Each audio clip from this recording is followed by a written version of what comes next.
Okay, we're rolling. Good evening and welcome to the Red Hook Town Board meeting of August 23rd, 2017. Would you be kind enough to join me in the Pledge of Allegiance, please? I pledge allegiance to the flag of the United States of America and to the republic for which it stands, one nation, under God, indivisible, with liberty and justice for all. I guess I forgot to put my look down the road.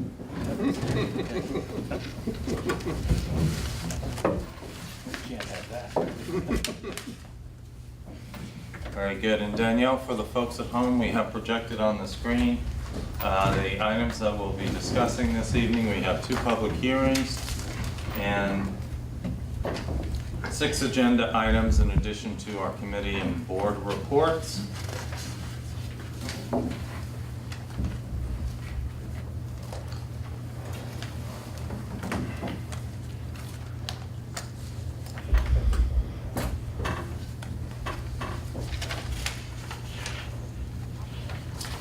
Okay, very good. Thank you very much. We have a public hearing scheduled for just a minute from now. It is on our LED streetlight replacement project, the increase and improvement of facilities in the Consolidated Lighting District in the town of Red Hook. And as the folks up here know, and hopefully the folks out there in our community know, the town board is working very hard to reduce our day-to-day expenses and to translate those savings into investments in our community. One of the many projects is the streetlight replacement project with LED bulbs. The lighting district is estimated to experience a dramatic savings in annual costs once this project is complete.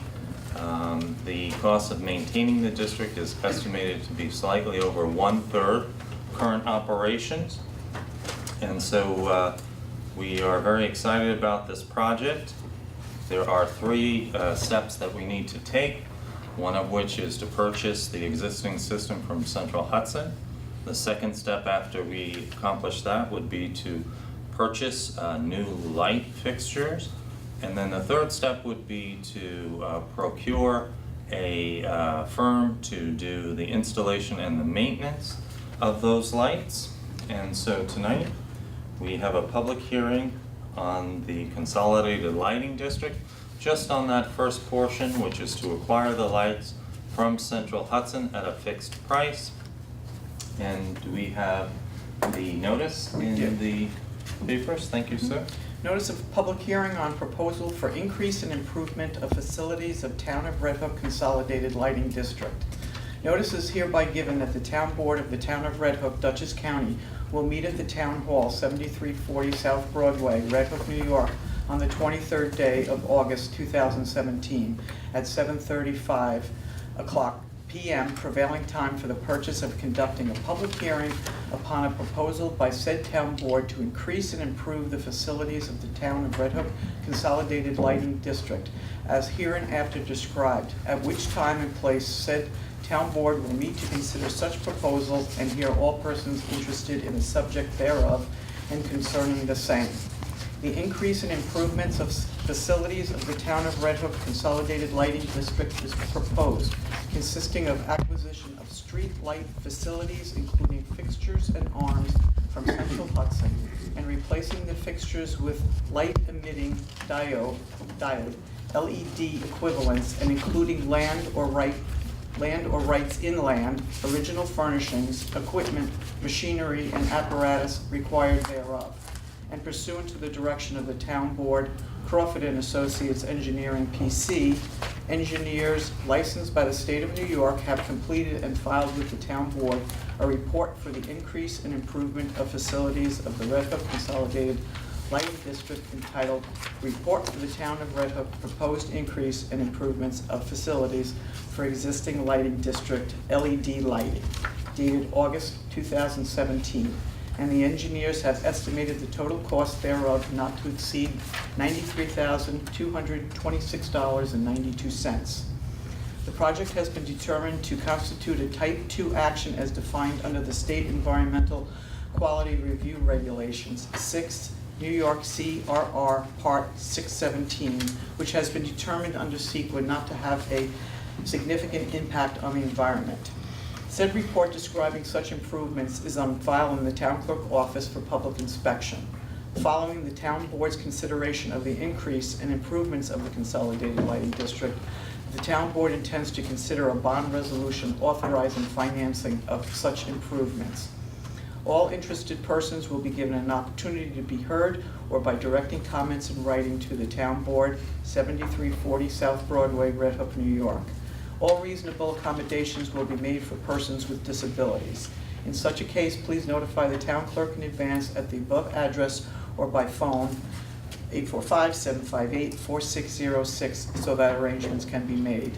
Red Hook, New York, August 8th, 2017, by order of the Town Board of the Town of Red Hook, Sue McCann, Town Clerk. And that was published in the Poughkeepsie Journal, the Daily Freeman, posted on our town web, posted at the town hall, and also sent to the two villages. Very good, thank you very much, Sue. At this time, I'd like to open the public hearing.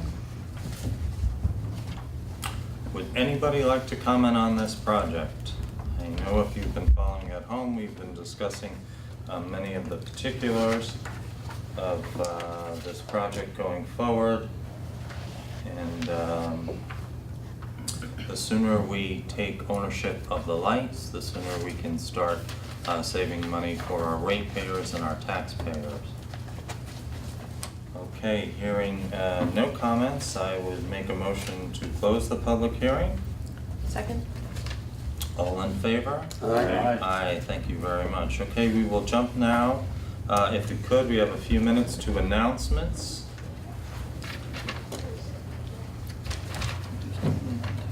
No, it's 7:45. We have to wait 5 minutes. Okay, on announcements, we have notification from Hudson River Valley Greenway. They would like to let us know about their new grant cycle.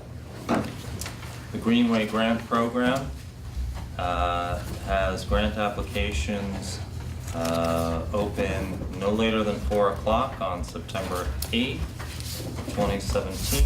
The Conservancy Trail Program has applications due no later than 4 p.m. on September 8th, 2017. We'd like to let you know that the charging station installation is now complete here at Town Hall. That was a grant-funded project, and as one of the requirements of the project is to notify the public that the charging stations, electric vehicle charging stations that is available to the general public and all residents and folks traveling through our community. And New York State, as part of the incentive program, is picking up the cost, the minor cost, but nonetheless the cost associated with charging your vehicle, because they want to build out the state's infrastructure. And we have seen some really good examples of people coming and stopping here on the way to places north and south, and eating here in our community. So it's really showing its economic development potential already just in the first few weeks. We also would like to thank you for your patience with the sidewalk project. We hope that it will finish on time. That is expected to conclude September 19th. And we thank you again. Hardscrabble Day is coming up. As everybody knows, it's September 16th this year, Saturday, and the parade, I believe, is going to be a little later, around 4:30. Tivoli Street Painting is the following weekend, Saturday, September 23rd. The other announcement I'd like to let you know is we received word late yesterday that our Clean Energy Communities Grant, our $100,000 proposal for the projects here at Town Hall to upgrade, has advanced to basically the contract stage at this point, so we'll be receiving some documents. That's very good news, again, for our taxpayers, because we will be seeing savings from that. The county would like to let us know that there's a hazardous waste disposal event happening September 29th. And it is available only for schools, government agencies, farms, and businesses. And it's the third annual fall clean out for hazardous materials. You do need to register. There's a form if you are interested, and I see we have a couple farmers in the audience tonight. Dutchess County Board of Elections would like to let you know that the town hall will actually not be used for the primary on September 12th. Apparently they are going to choose just a couple of polling site locations. We haven't received word which ones they are just yet for that primary. And So as will we keep our meeting then, because we were I- on schedule and, I don't believe we will, because we still will conflict with people who will want to be in two places Okay. at the same time. So that's primary hours are from noon to 9 p.m. And those are all the announcements I have. Does anybody else have any other announcements? Okay, very good. Well, we have just another minute before it's 9:45. So Sue, why don't you read the notice for the second public hearing for this evening? Local law number C proposed. It's a moratorium on large-scale extractive operation. notice of public hearing, Town of Red Hook.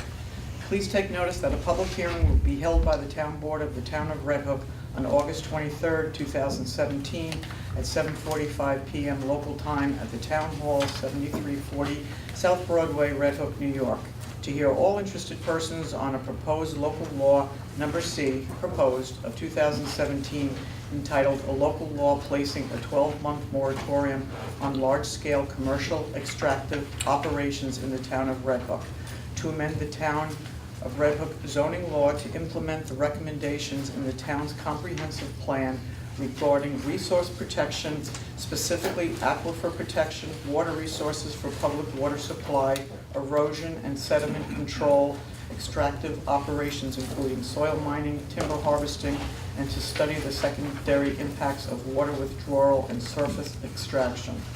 Please take further notice that copies of said proposed local law are available for review at the Town Hall. All interested persons will be given an opportunity to be heard in person or by directing comments in writing to the Town Board, 7340 South Broadway, Red Hook, New York. All reasonable accommodations will be made for persons with disabilities. In such a case, please notify the town clerk in advance at the above address or by phone 845-758-4606 so that arrangements can be made. By order of the Town Board of the Town of Red Hook, dated August 9th, 2017, Sue McCann, Town Clerk, Town of Red Hook. This notice was published in the Poughkeepsie Journal and the Daily Freeman on August 11th. It's posted on the town website. A copy of the local law was also published on the town website. It was the law and zoning referral was sent down to Dutchess County Planning. It was also submitted to Red Hook Planning for their recommendations and opinion. It was sent to surrounding towns and villages, went to the town of Milan, Rhinebeck, Claremont, Saugerties, and Ulster, the village of Red Hook, Tivoli, and Saugerties. And we have received 2 written comments so far. Okay, and we referred it, I believe, to Dutchess County and to the planning board. Yep, that's what I said. Dutchess Yep. County indicated it was a matter of local concern. The planning board responded that they're supportive of the moratorium. Okay, very good. For those of you who do not have a copy of this proposal, it's available at the town clerk's office. It'll also be on our website. The law, as drafted, is designed to have threshold. The objective was to create a threshold for commercial large scale, so that any existing activities that are currently taking place would be allowed to continue at such a level. And if for some reason you don't believe that your activity or your operation would be permitted to continue during the 12 months at this level, I think we'd like to hear that. I'd also like to let you know there's a waiver provision as part of this, so if at some point during the course of the next few months, you feel your operation exceeds these thresholds that are allowed to continue during the course of this, please do come in front of us. We'd like to hear about that, so that we can address your particular situation and concerns that you might have. Okay, very good. Who would like to make some comments? Yes, would you like to come up? I would. Very good. If you could kind of just to state your name. Absolutely. All right, so- Bill and Agnes from Cokertown Springwater. Good to see you, And Bill. good to see you. I certainly appreciate you taking the time with me on the phone the other day. Bill, it's been a long time. Thank you for taking my phone call. Harry, thank you for visiting the site. I'm sorry for the computer screw up. I tried to send you guys my letter, and I guess it went through about 14 times. Most But- people received it, I think only 2 did, Well, and then I forwarded it to them. I'm not real good with that kind of stuff. That's okay. That's not what I do. But anyway, you know, I kind of feel like I'm on the firing line here. We're talking about now, I understand this is under a moratorium, or part of the exempt from the moratorium, but I don't feel I think it's kind of arbitrary, 48,000 gallons a day, which is roughly 8 loads of water, based on a 10-day month, 480 a month. So that's, to my math, 30 days in a month.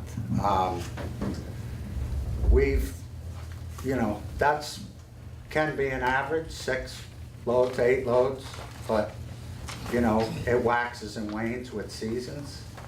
And I think it's kind of an arbitrary number. And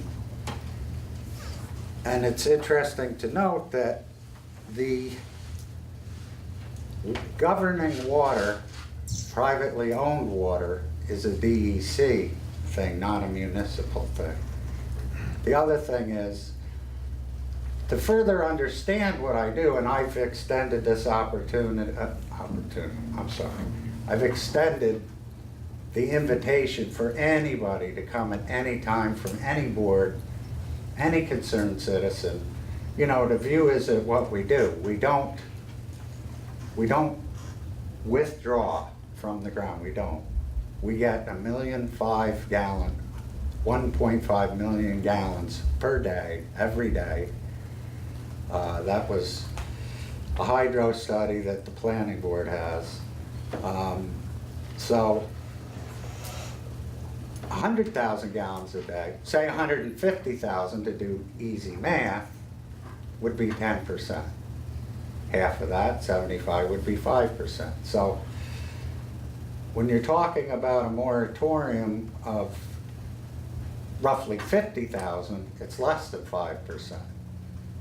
So I'm feeling that's kind of arbitrary, and that the municipality is not the one that should be. I think you should study conservation, and I applaud that, because it's important to all of us. But I think there's a right way to go about it, you know, and I think a field trip would be in order, so that people can understand. People think that with a spring, you just reach down and take the water. You don't. It's not like a well. It comes out of the ground. I can't shut it off. Not that I'd want to, but 1.5 million comes off the property a day, runs down into a stream. So we're not doing anything with respect to the hydrogeological formation, the aquifer. It comes out of the ground. It's like leaving a garden hose on. It comes out, you know, and it's a garden hose you can't turn off. So otherwise, I mean, you've seen my concerns about that. Another one of the concerns was that anyone wanted to bottle water on 5 acres could seriously impact an aquifer. But according to the statutes, 143-102, it's collection of spring waters and operation of associated bottling works. So it's outlined pretty much that you're allowed to collect spring water and bottle it. Now, where I live, I can't do anything with bottling because of the terrain, because of all the subterranean springs. I can't build over top of them. I can't meet the setbacks. All I can do is sell bulk water. That's all I can do there.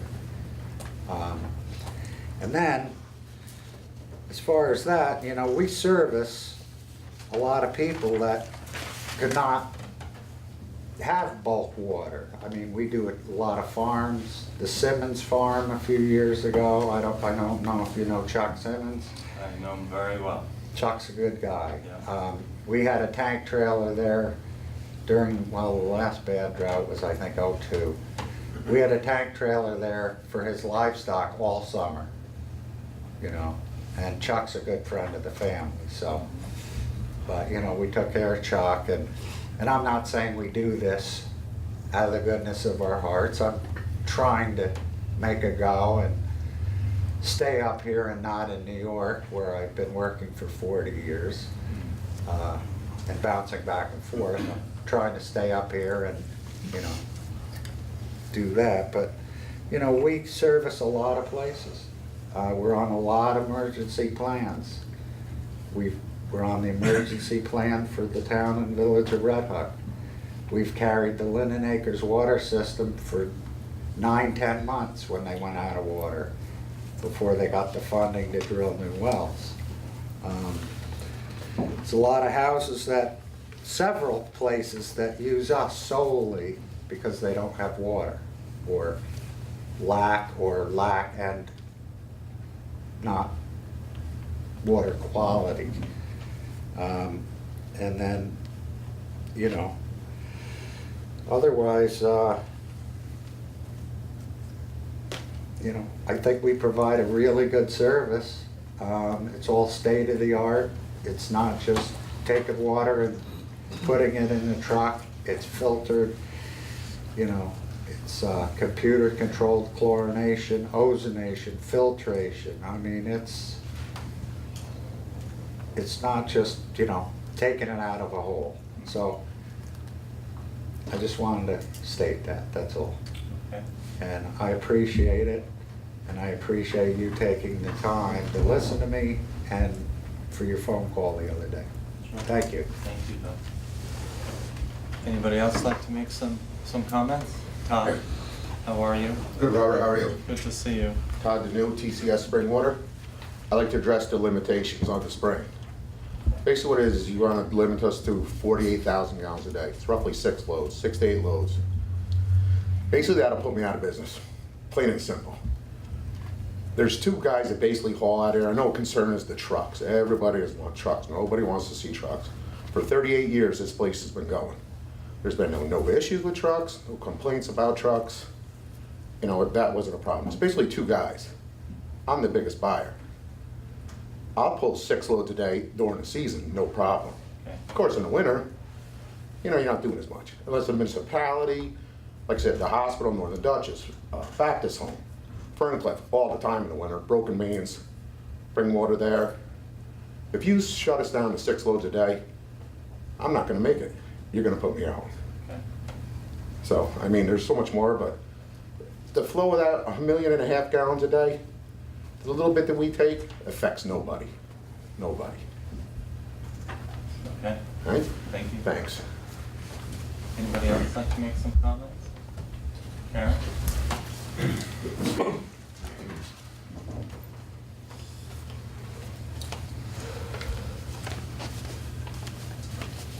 Hi, I'm Karen Schneller McDonald, and I'm going to read a letter that I wrote as representing the Sauk Hill Watershed Community Group here in town.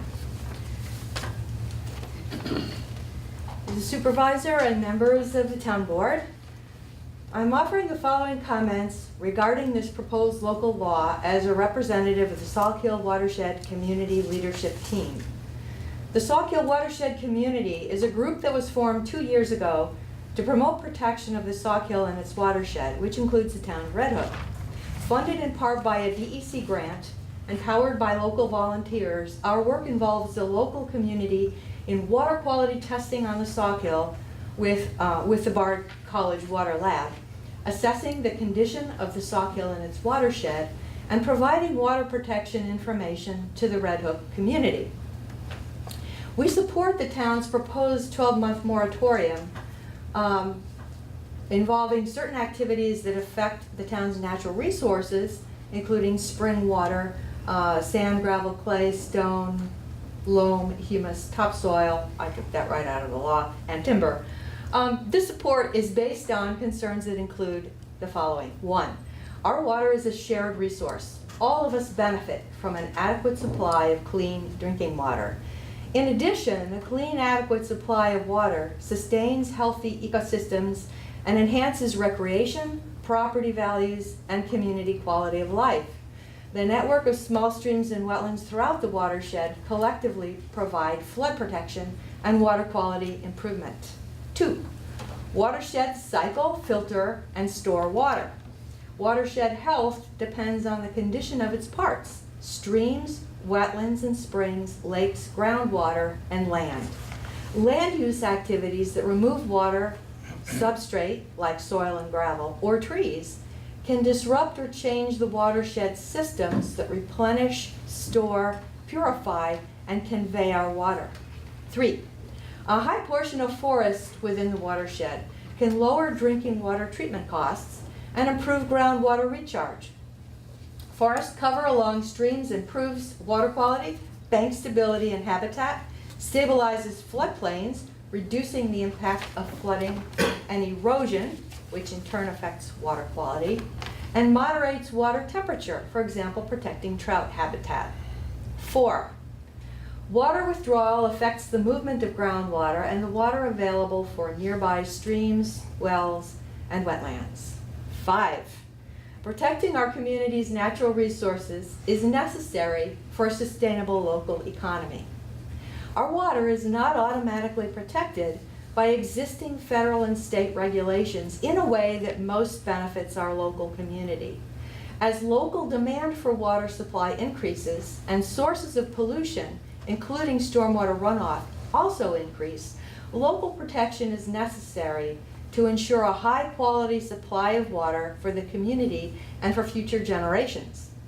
We commend the town for being forward-thinking and proposing this timeout necessary to collect information and carefully evaluate the potential impacts of activities that affect our water, soil, and trees.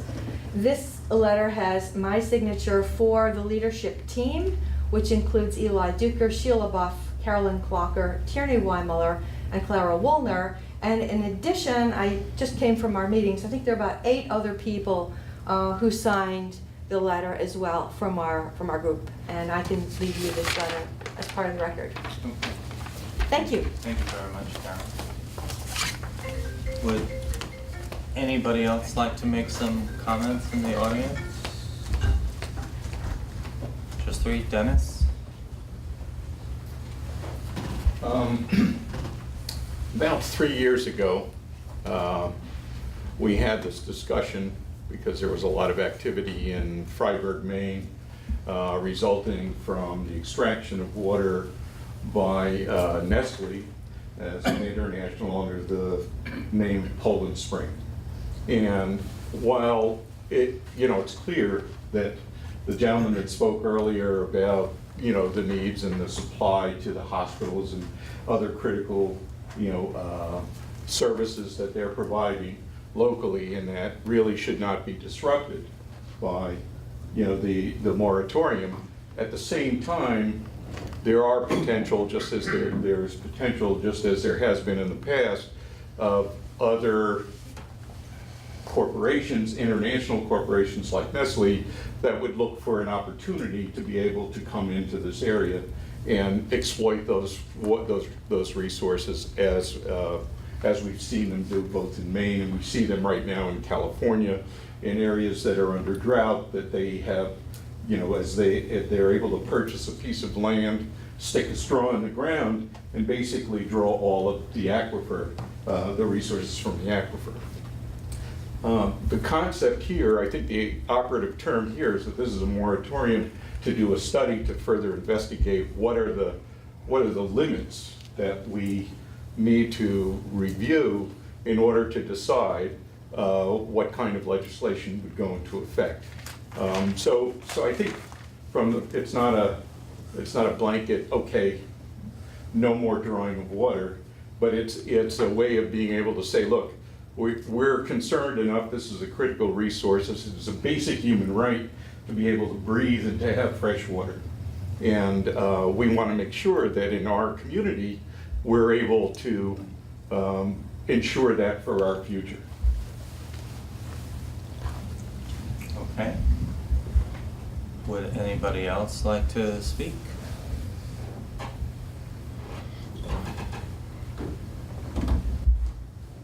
Nick, it's nice to see you. How are you? Pretty good. Nick Rossi.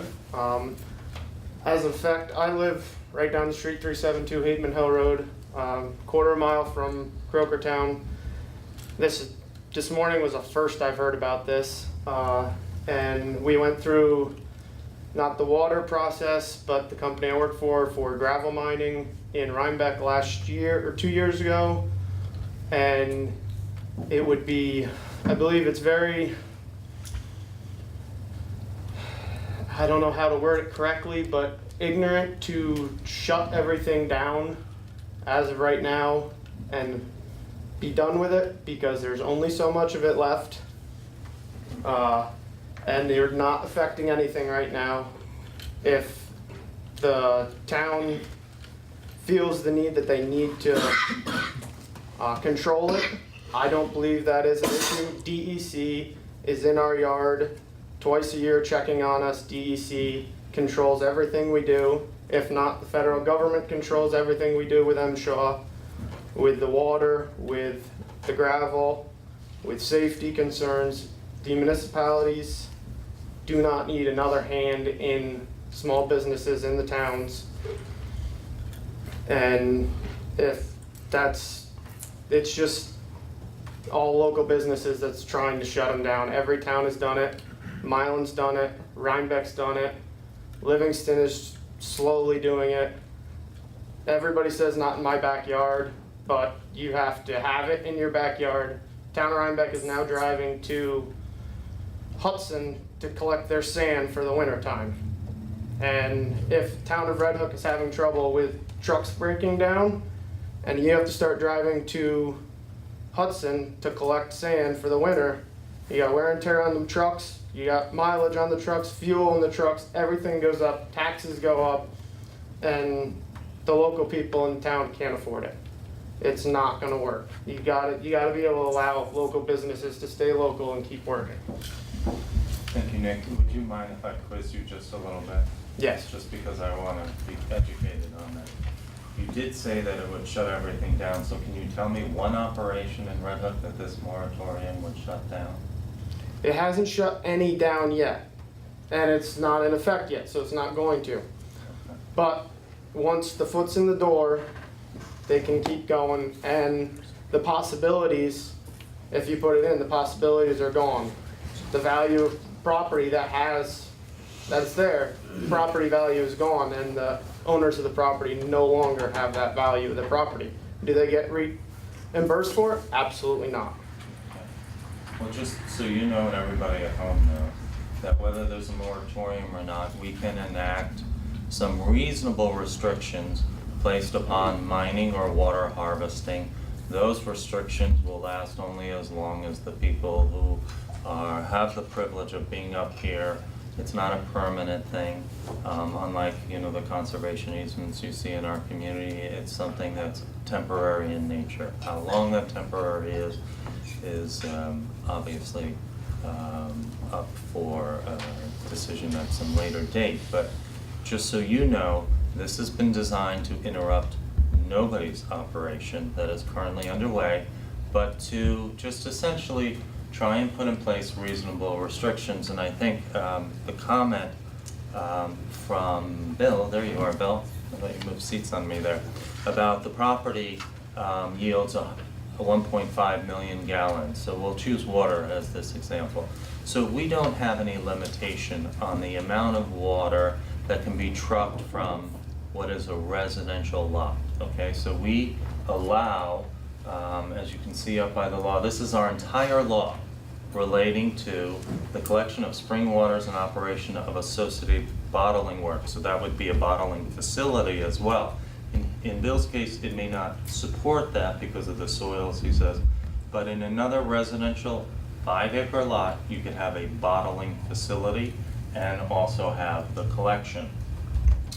So why do we need to put a 1-year ban on it? And- Why don't we just work on it and then create the I laws? understand that, because we don't want something, while we're working on it and contemplating, coming in, rushing through the door. That's why communities do moratoriums, is because they want to protect against something that may come in to alter that. And let me finish, please, so you can understand where we're coming from. 1.5 million gallons per day at 6,000 or 8,000 gallons per truck is 200 trucks a day. So the property may be yielding that. Well, you may say that's not, you know. That's not the number of trucks that go down the road every day, because I see it. No, I'm not And that's suggesting. not how many are getting pulled out of it. No, Nick, I'm not suggesting that, but there's no limitation. So once a property has this type of special use permit, okay, it may not have any limitations on the amount of trucks or the amount of water that is leaving that property. We would like to have some sensible governance over these types of activities. We've designed also the soil mining to ensure that all construction work can continue, because whether you know it or not, Red Hook is actually doing quite well lately with our economy. We had 27 sales just last month alone in this community. We want to keep our economy going. But that said, there are impacts from these industrial sized uses, and we want to ensure that we have proper protections in place so that these activities don't have the very negative kind of consequences that you don't see right now with current operations. So I don't know if that's helpful or not, but I wanted to at least say. No. Okay. Because there's enough other regulations on all the other parts of it that the municipalities don't need to have their fingers in it and their hands in your pockets. Okay, well, we disagree about that, okay? Can I Bill, did you want to say add something? something? Sure. Okay, great, thanks. I know we were just talking about 1.5 million gallons a day come off the property. That's undevelopable. What I have developed, and all I can develop, depending on the season, is between 1 to maybe 200 gallons a minute. That's it, A minute. a minute. So 100 gallons a minute, 1,440 minutes in a day is 144. 100, okay? That's in the popular time, as in, you know, More demand. when there's, well, popular as in when the groundwater table's higher. There isn't just one big hole in the ground that water flows out. It's all bank run gravel. It would just be like in a gravel bank, to use that example, of water just coming out of the ground. So it's not that, that's the total flow down at the bottom of my property. There are hundreds and hundreds of fragmented springs where water's just coming out. They're not developable.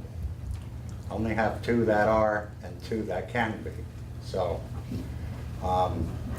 it doesn't mean that I can produce that, because you have to get it through a containment, a collection containment to maintain the sanitarity of it.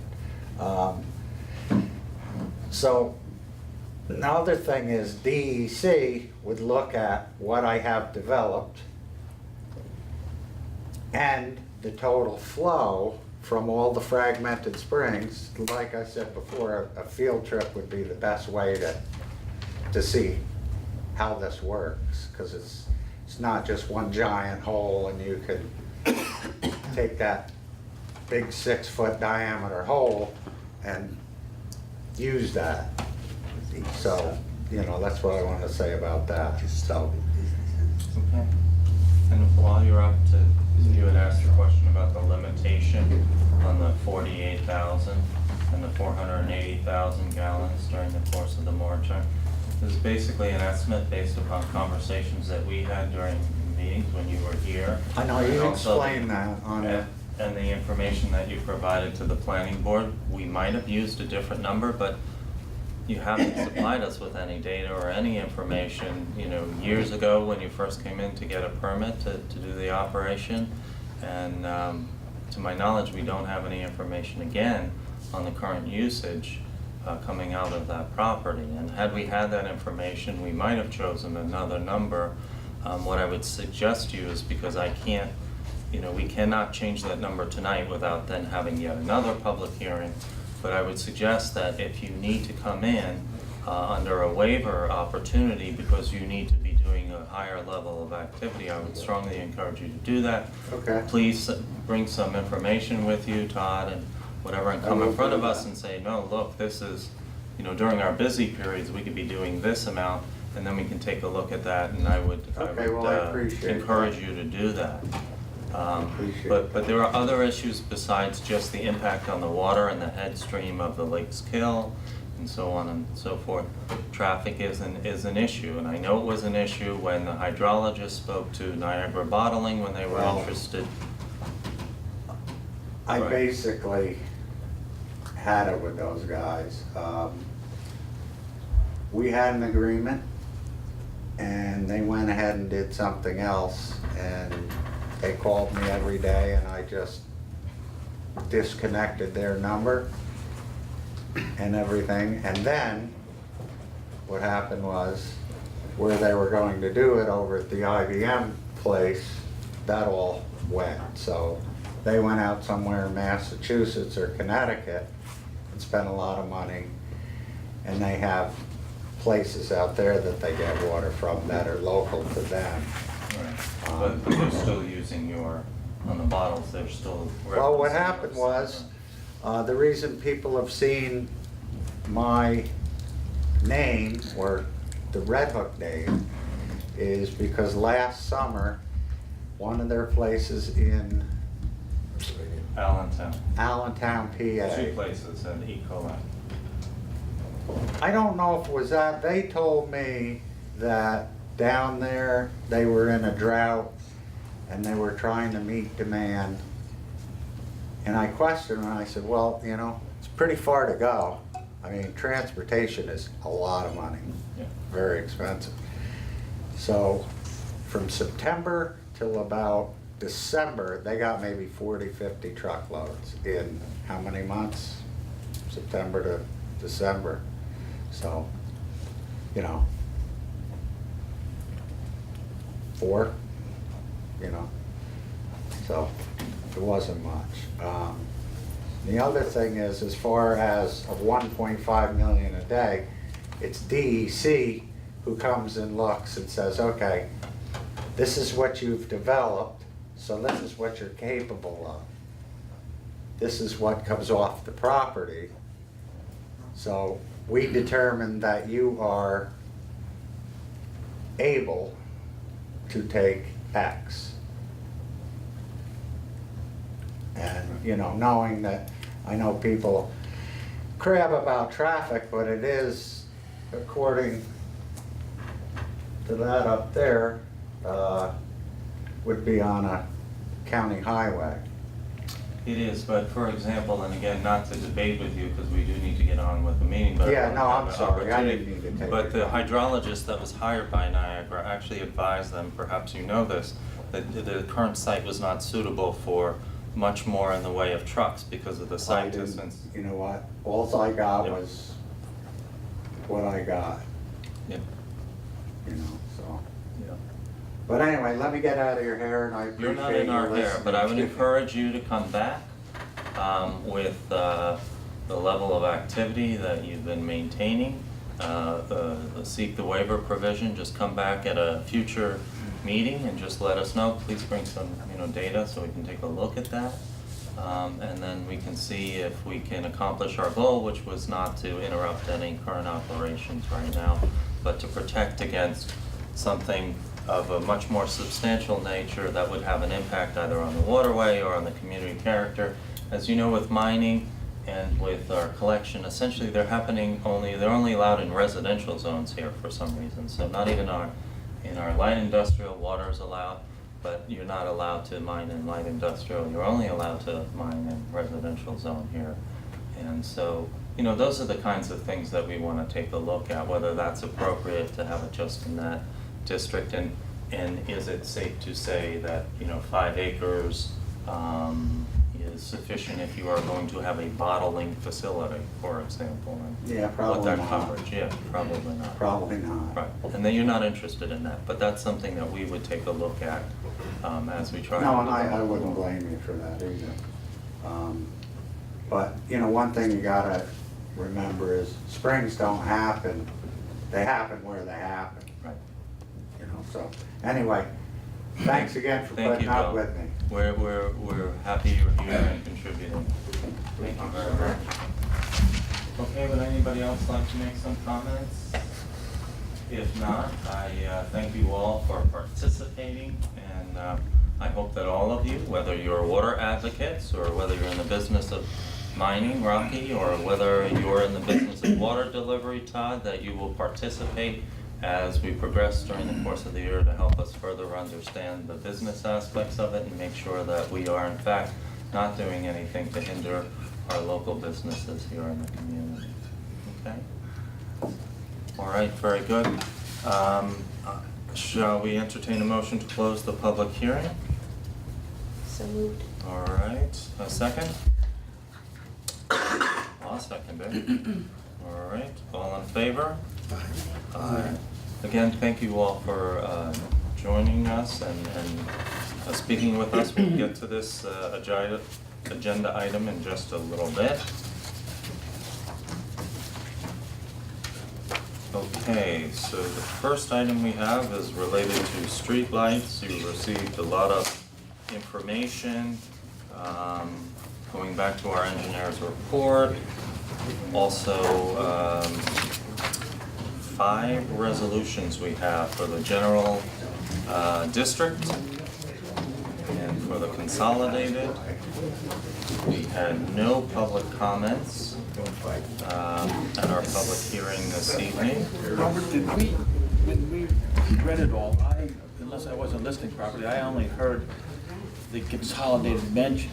I didn't hear the town-wide mentioned, or I never heard BARD mentioned. So that's correct, and that's because the only public hearing requirement is for the district proceeding, and that's the consolidated district. The general is just a general town expenditure, so it's a budgetary discussion for the board. And the BARD is actually a little bit unusual. It's not a district, it's an MOU, if you will. BARD pays for the lights. Do we have an agreement with BARD to pay us back for? We don't have an agreement at this point. We We're not gonna have have them pay us back, they're gonna front the money.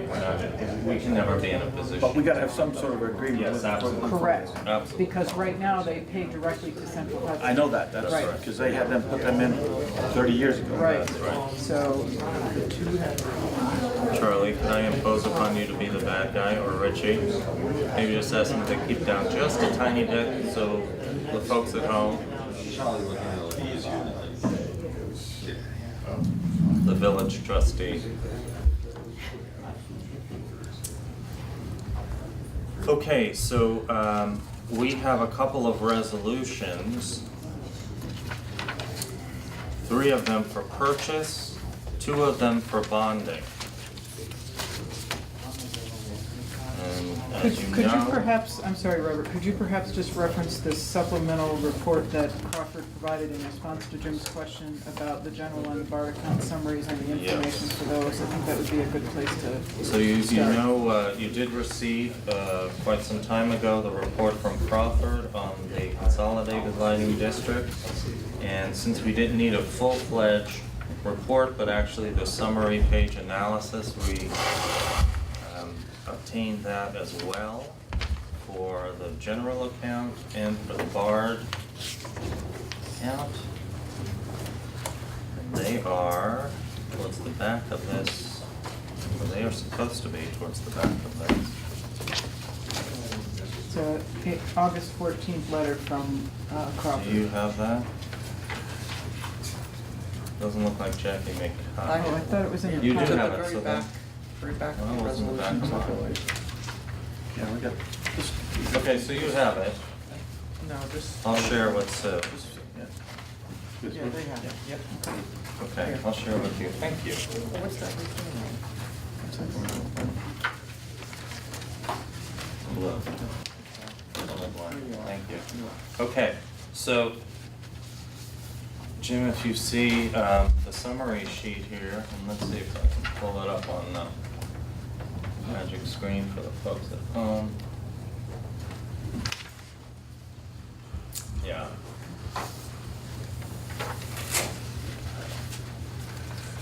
Okay, so this is for the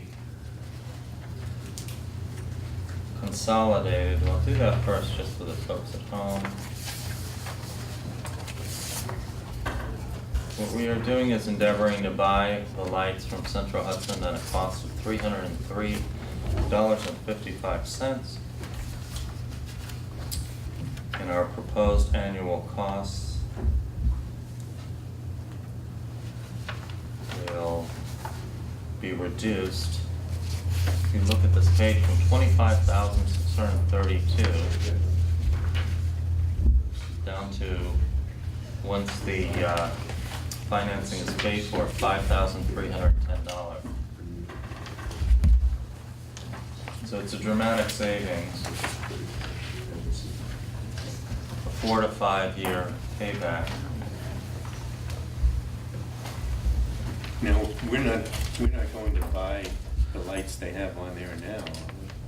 Yes, that's how you do it, Harry. You have to buy the lights that are up there now, and then you go out and you throw them purchase away- new lights. Throw them away. Well, throw them away, or you try to reuse some of Do you those wanna- LEDs that are up there. Well, you're buying the fixture and the arm And the light. primarily. The arm, I understand. Yes. Yeah. We're gonna sell them But to the villages for extra. You get the light bulbs. Villages aren't doing it either. They're not gonna take them either. I mean, So here's the summary sheet for the general account. I'm sorry, did you? no, Have another question? I would like to see some sort of financial recovery from the light fixture. Because we're gonna wind up with bulbs and lights. We're gonna wind up with bulbs and fixture, the fixture head, that we're not gonna be able to use. That because we don't wanna use them. Yes, Harry, but the first step is you have to buy the existing streetlight system, and then you replace it with stuff. You can't replace what Central Hudson owns. Does that make sense? Yeah, that's my problem. You can't, I'd rather not waste the money on that, but at the same time, I do want to put a better lighting on the streets. Well, that's Yeah. what you're approving now. I It's a understand. two-step I process. understand. You have to buy. I'm asking you a question. Yeah. That's all. Okay. About that there is a loss involved, whether we like it or not. The loss involved how? And then we have to buy the complete fixture. We're gonna throw half of it away. Yes, yes, and those bulbs would burn out soon. I know. Anyway, yes. I know. But we really, I assume that we're going to move through the town and replace those at flying speed. Exactly right. Right. And that's why we have a September meeting with the consultant to design the lighting district. Remember that once we sign the agreement with Central Hudson to purchase these lights and light fixtures, they have 60 days to refer to the PSC. The PSC has 90 days, so you're talking about a few months now, and we're paying an exorbitant amount in rent for these lights right now. So the sooner we execute these agreements, and we'll be in a position at that point to know exactly what lights we want, purchase the light so that when we do own the system, Harry, we can put you right up on that ladder. That's a Look good at the thing, lighting. Robert. The question I have, the proposed O&M costs, I presume that's the electric district Hudson will continue to provide us for each light, Exactly right. as well as rent for the space for our light on their pole.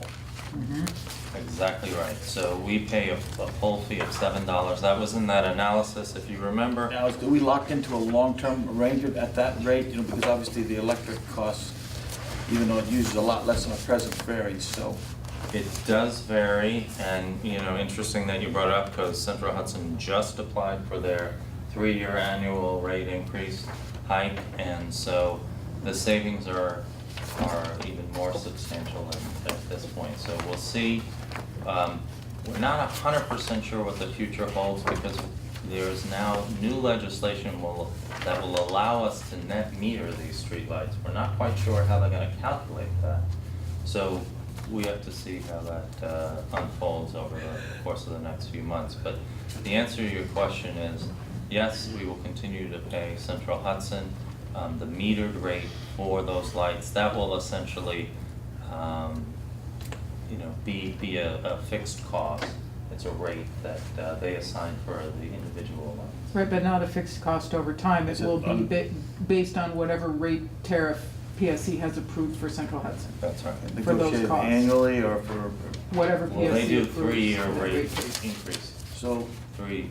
now they control what they charge us to the rent of space on the pole as well as the electric? PSC approval, right, because it's a utility, so all their rates are determined by their rate case run through PSC. Right, but their electric rate, that's true. But we now have our light hanging on their pole. Does the PSC cover what they charge us for that? The agreement is $7 a year to rent their For pole. everything. To rent their pole. For how long? Their pole. Will it be, there's got to be increases knowing that. It's $7 a pole. I mean, it's a nominal cost. Yeah, Okay. yeah, I wouldn't expect it to be a lot. That's a nominal cost. The whole idea is we're gonna own all the stuff that we're being charged an arm and a leg for, the rental Right, cost. and I mean, it's a no-brainer because even while we're paying it off, in the very first year, we're saving a few dollars even, Yes. according to, you know, what Yeah. you've got here. And it depends, you know, what you're bonding. And then after, you know, after a few years, it's a big win for everybody in both the consolidated, the townwide, as well as BART and their lighting district. Yeah, Yes. and here's the general.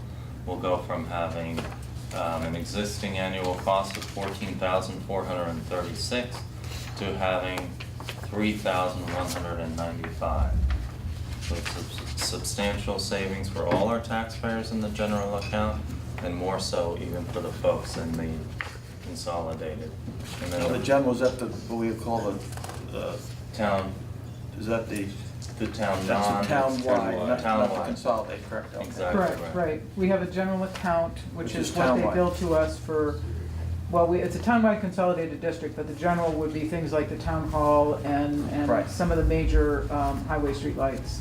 Streetlights at major intersections that Right, benefit the correct. safety of everything. Correct. Yeah, no, I Yeah. understand now, I just want to be, you know, because we That's what don't we often mean. refer to it as general, so I want to make Right, sure we're that's, talking about which we, account. I'm sorry, we use that term because it's the way the accounts are classified, but we didn't have a better way to describe that. Fine. But yeah, Yep. that's what it means. And then the BART lighting district, here's the savings they will experience, and they obviously will be paying for all of their upgrade costs.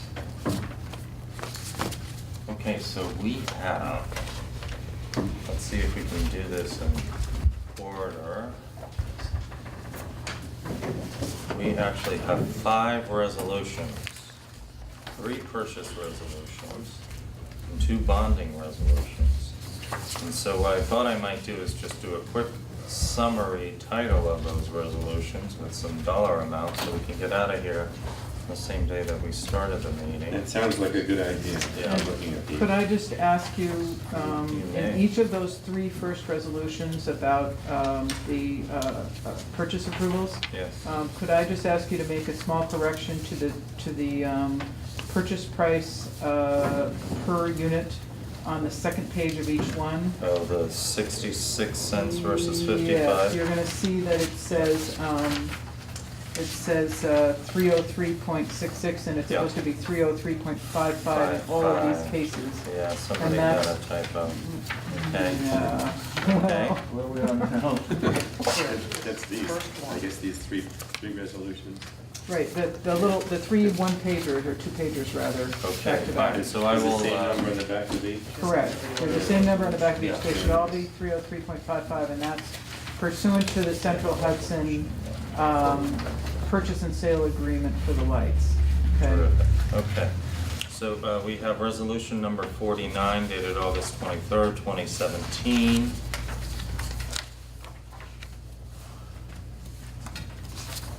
And that is a resolution and order after public hearing approving increase and improvement of facilities of its consolidated lighting district in the town of Red Hook, County of Dutchess, State of New York pursuant to section 202-B of the town law. Whereas the town board of the town of Red Hook, on behalf of its consolidated lighting district, requested Crawford and Associates Engineer to prepare this report for the increase and improvement of facilities of the lighting district, consisting of acquisition of streetlight facilities, including fixtures and arms from Central Hudson, replacing those fixtures with light-emitting diode LED equivalents. And the cost of that is estimated not to exceed $93,226.92. And there are a bunch of whereases. We've done our seeker work and it's been determined to be a type 2 action, and we've complied with every respect of all applicable federal, state, and local laws. And there's an operating agreement, the bill of sale. And now therefore be resolved by the town board of the town of Red Hook as follows: on the basis of information giving at such hearing, it is hereby determined that it is in the public interest to increase and improve the facilities of its consolidated lighting district as herein above described and referred to at an estimated total cost of $93,226.92. And I so move. Second. Any discussion? Not all in favor? Aye. So we have resolution number 50, and that is a similar in nature. I won't repeat it, but it's a resolution improving the increase and improvement of the town general lighting facilities for a project cost not to exceed $55,257.75, determined to be a type 2, $303.55 per fixture. This resolution shall take effect immediately, and I so move. Second. All in favor? Aye. Thank you all very much. Resolution number 51. This is a resolution improving increase and improvement of the BARD Route 103 street lighting facilities in the town of Red Hook.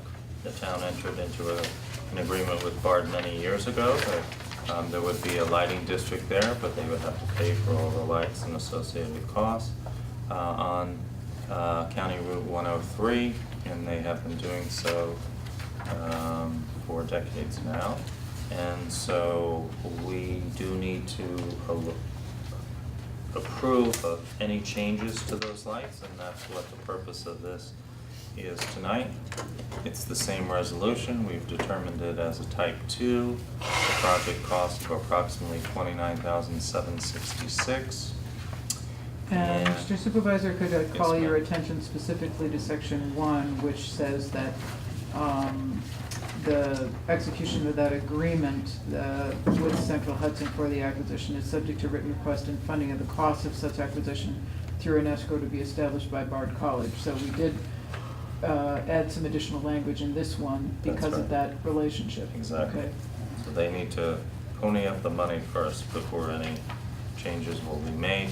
And we might want to reorder this resolution so it goes 1, 2, 3 We on will do page that, 2. correct. Okay, and I so move resolution 51. Second.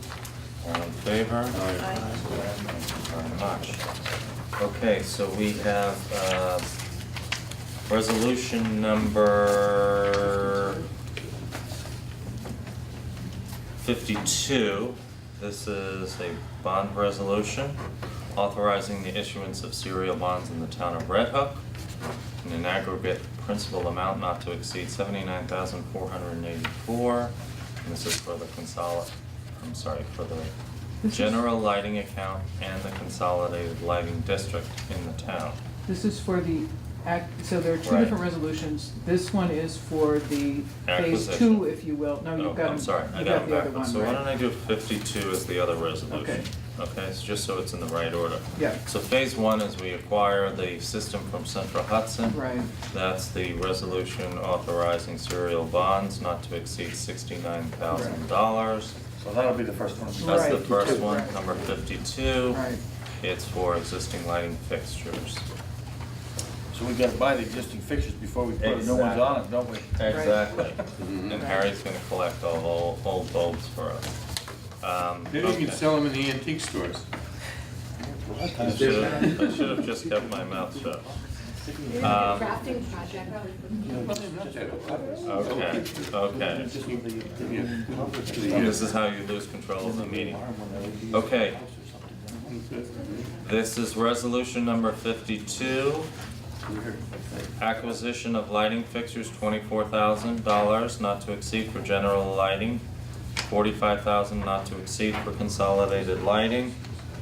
We intend to finance the cost, the issuance of serial bonds, and it's,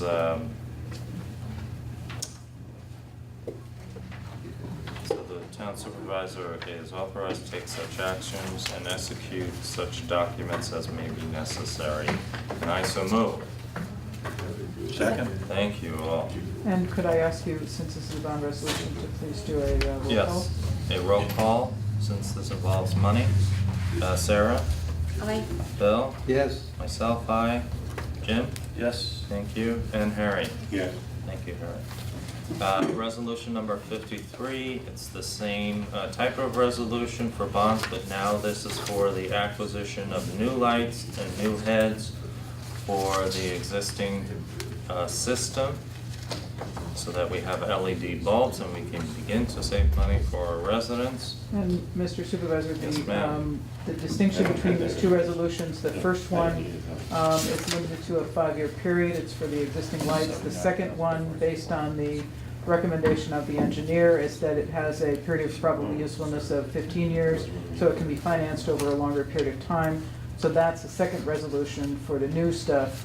And that one is therefore subject to permissive referendum. So there's a slight difference between those two bond resolutions procedurally, Right. okay? And if you Subject to permissive Permissive referendum. referendum. Because it's longer than 5 Probably go out years. and bond for a 10-year period maybe and start to experience more savings initially, spread the Okay, but cost why? out. Because it's longer than 5 years. So procedurally, it has to have a permissive It's referendum. longer than Right, Not- but not it's- mandatory, But it's permissive. still a net lower cost right from the beginning. It's, so the only thing I can explain is these are not being done under an APC program where you wouldn't have to do that. You still have to do the same. If you were gonna buy a truck and you're gonna finance it over 5 years, we can get it in and do it just with a single resolution. If you're gonna finance it over 15 years. I understand that, I'm questioning why we're not just gonna You're finance just this talking over about the 5 years as strategy. well. This gives us the flexibility. So that's a We're not decision- gonna be buying Well, it that's a for good months to question. come. This gives us the flexibility. You'll see the numbers, I'll show you the numbers as we go out. We will have the ability to. Simplify things, you just do them both the same, but To do, right, well, that's my opinion. you'll see the difference, okay. So that's what we have for resolution number 53, dollar amount of $31,258 for the general account, consolidated $48,226, and I so move resolution number 53. Second. Thank you. Any further discussion? If not, all in favor? Aye. Aye. Do we have to do a roll call for that as Yes, well? Yes, we please. do. Thank you, Jim. Sarah? Aye. Bill? Yes. Myself, aye. Jim? Yes. Thank you very much, and Harry? Yes. Thank you, sir.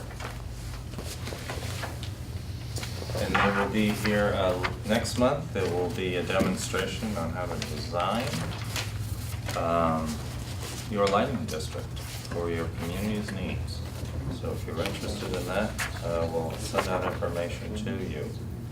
Okay, item number 2 is A resolution to authorize the sale of surplus items. Our highway superintendent is here with us this evening, and we have a few items that we no longer require as part of our operations, Harry.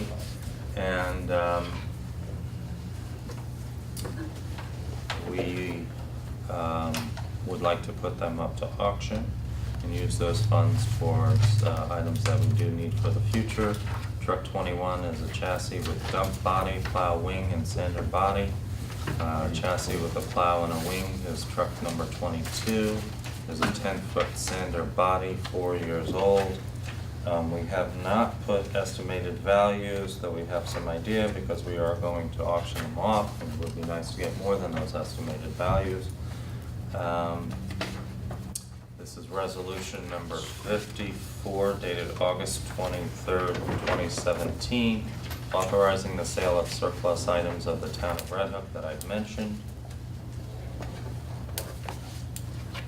And I so move. You can't sell them, they go to scrap, right? Or we try again. We've tried again. Okay. Sometimes when we didn't succeed in the first round, and I don't think we. Was it seconded? Yes, Yeah, Jim yeah. did. Oh, thank you, Jim. Further discussion? Any questions? No questions? Okay. All in favor? Aye. Aye, thank you very much.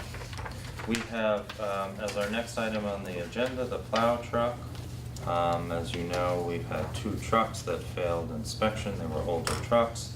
We now need to replace the 6th one, not only to keep 6 plow routes available for the folks with plowing, but also to ensure that should one of those break down, we could at least have 5 on the roads.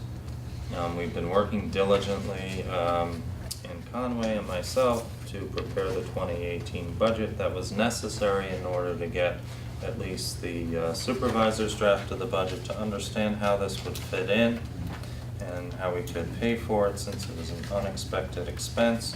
The cost is estimated to be somewhere around $236,000. We have, as a part of this folder, a budget adjustment. We have some contingency monies that are available to us because we purchased another truck, then financed it. We are going to appropriate $90,000 tonight with your permission. And then in the 2018 budget will be another $50,000 that is fit into the DB budget. And then there will be interest and principal payments starting in 2019 because we don't expect to have payment for the truck until the very beginning of 2018. Though we will be prepared if it should be available in 2017, we can still go ahead and put that $140,000 down so that we are financing just $100,000 for this purchase. And this is scheduled to be a 5-year financing, so it is not subject to permissive referendum. Yes. We changed that, didn't we? Yes. That's right, Yes. that's right. Okay. We've got our Roll resolution. call again, please. Yes, so this is resolution date, number 54, dated August 20. 55. Thank you. Really? Oh, because we did surplus. Thank you. Resolution number 55, dated August 23rd. A resolution authorizing the acquisition of a plow truck at an estimated maximum cost of $240,000 with an issuance of serial bonds not to exceed $100,000 pursuant to local finance law to finance a portion of the cost thereof and delegating certain powers in connection therewith to the town supervisor. It's been determined to be a secret type 2 action. And I so move. Second. All right. Since we're spending money and we're borrowing money, can we do a roll call, please, Sarah? Aye. Phil? Yes. Myself, aye. Jim? Yes. Yes. Harry, thank you very much. The resolution passes. That is, oh, and I'm sorry, let me also make sure that at the same time, you see you have a few budget adjustments, minor in nature, but the one that is important that I would draw your attention to is that $90,000 that is being appropriated from contingency funds that are available to put down on this purchase. You can see that in the second page there. And so I would entertain a motion to approve these budget adjustments. So moved. Okay. Second. Thank you very much, Jim. And all in favor? Aye. And Mr. Supervisor, I'm sorry, Yes, what was ma'am. the second on resolution number 55? Yes, so resolution, so we had serial, we 55. had surplus was 54, 55 was purchase of the truck. Right, and who was the second? Oh, Harry. Harry. Harry. Harry. Thank you. I'm sorry, that's what you meant by second. I'm sorry, Oh, you yes. said the second The resolution? second. Okay. All right, so we're on item number 4, which is a resolution to pass local law proposed C. C number 48 on our agenda item, I don't know why. Moratorium on large-scale commercial extraction operations for a 12-month period. As I explained earlier, there's a waiver procedure if any applicant feels that we did not accomplish the goal of putting in proper protections and not impacting their current operations. They are welcome to come in front of us and we can entertain that type of a waiver application.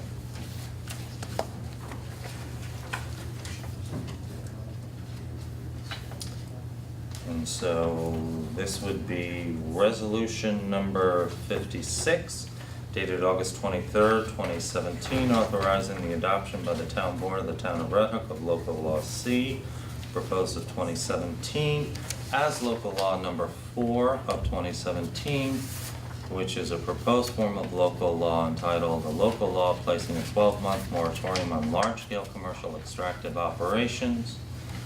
And we have a threshold that we use for large scale as part of the law. Now therefore be it resolved by the town board of the town of Red Hook as follows, that we adopt the law entitled the local law placing a 12-month moratorium on large scale commercial extractive operations. And I so move. Is there a second? Second. Thank you, Bill. Any further discussion? Yeah, I would, Yes. you can, yes. Okay, Sarah, did you wanna go first? I have a second point. Yes. I'm sorry that all the people who were here to talk about the moratorium in the public hearing didn't stay because, Some of them stay. some did stay, of course. Because I think the board has lots of thoughts on this and, you know, it would have been helpful to continue the conversation. But in any case, I would just say that I really appreciated all the things that were said tonight, and I hope that anyone who is concerned about their current operations being impacted, including Bill, will come and try to apply for the waiver provision because, as you pointed out, the number in here, it's not arbitrary, but it's based on what we knew at the time when we were crafting this. And the purpose was, one of the things we talked about when we first talked about this moratorium is that we didn't want it to impact current operations that we knew of. So it's important to me, I know, and I think others, that no one feel specifically targeted or that the things that they're doing now are no longer, that they're no longer able to do them while we take this year to consider new laws and new possible restrictions or, you know, new zoning to deal with mining and water extraction, things like that. So otherwise, I don't have any thoughts. I just wanted to say that, and also just that I know that one thing, I don't know if we can fix this or not. The first line of section 1 refers to the Conservation Advisory Commission, but it's a council. Okay. I think that's editorial. Yeah, that's Yeah. editorial, so First that's, page. yeah. That's the name in the Red Hook code. I don't, It's commission or council? That's, I have to look at the code. I'm pretty sure it's the council, a council in the zoning. We can double check that. Double But check. anyway, so it's a commission, but I know we did talk about it at the CAC meeting, and people there are already, you know, drawing up a list of people who might be able to help review the current zoning and what's out there as best practices and all that, and I hope that people like Nick Rossi and Bill and Agnes and others will come forward and maybe be part of that process, and maybe Yep. we can, you know, reach out personally to anybody that we heard from and anybody else that maybe writes in to invite them, you know, to come and be part of that, and I think that's all. Great.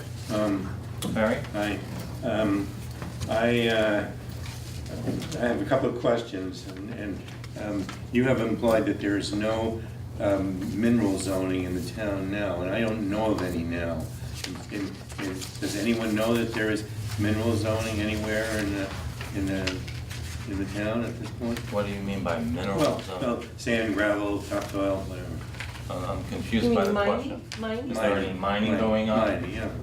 Not to my knowledge that there isn't, so, yeah, Okay. that was my question to Nick, was he said you're gonna shut operations down, and I felt that it was necessary to respond to that because I'm not aware of any operations that fall within you know, that will be impacted by this moratorium, so I felt it important to respond to that. Yeah, all right, so that largely becomes moot, and there's no action, so nothing's happening, so there's shutting them down, if that's what you want, the way you want to characterize it, has little meaning.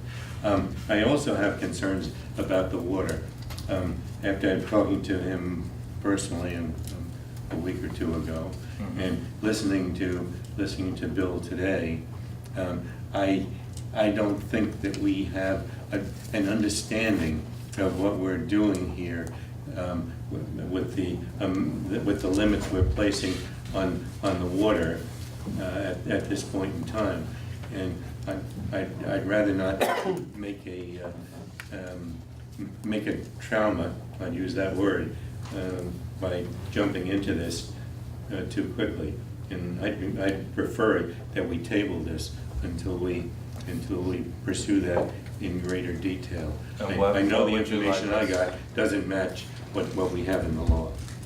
I'm sorry, the information you got from, I got him, and what I saw, I spent now probably 2 hours out there looking at you know, the water system that he has, and you know, I am as concerned as anyone else that our water we have to go a long way to husband our water system town-wide, but I know that we're taking too large a jump without looking into it a little further right now. well, I'm not sure that I understand what you're saying by too large a jump. We're taking a timeout. These numbers were the best we could come up with. He's been required by law. Well, I don't know the basis. Okay. The basis is the representations he made both to me, the zoning enforcement officers. In a meeting, he said, we only do 0 to 8 trucks a day, and so we wanted to make sure that we had a daily limit that met 8 trucks so that, you know, he would never be impacted by that, and then have an average that would be quite substantial. And Harry, you know, in fairness, you know, for years now, he's been required under our code to come in and to say, I'm grandfathered, this is the level of activity, here are the documents, and has not provided that. We would be happy to entertain what that current level is, had he provided that to us. And he's required to have done that and was asked to do it years ago, back in the days when Niagara was interested in setting up that bottling plant, and come in and get a special permit to legalize his operation, because right now it doesn't have a permit from the town of Red Hook, it doesn't have a permit from DEC, both of which are required. So I'm concerned that you want to, you know, table this when we have an operation that I think really very graciously we're allowing to continue right now, when the owners of that operation have known for years that they need to bring in some documentation to make sure that they are in fact grandfathered into what level of activity. And again, I invited them to come in here and apply for a waiver. It won't take that long, but they need to bring us some information showing what that level of activity is. In the meantime, I took his words and used it as. Well, Robert, that's crafting not up. exactly true, because he said 8 trucks a day, okay? 6,000 gallons, right?